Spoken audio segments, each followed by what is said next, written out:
అట్ల బంతి రోజు చెరుకు పానకం అంటారు వీటిని. 2 గ్లాసులు వాటర్ పోసి బియ్య పిండి కొంచెం వాటర్ వేసి ఇలా తిక్కు కలుపుకోవాలి. వాటర్ కాగాక ఆ బియ్య పిండి వాటర్లో వేసి ఉంట కట్టకుండా కలబెట్టుకోవాలి. బెల్లం వేస్తున్నాం.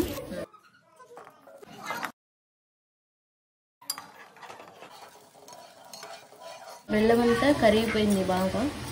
ఇప్పుడు కలిపి పెట్టుకున్న పిండిని ఉంటలు లేకుండా తిప్పుతూ కలుపుతూ పోయింది.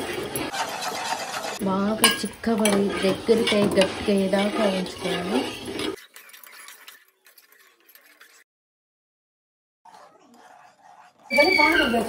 చిక్కగా అయ్యేదాకా పిండిని ఉడకనివ్వండి.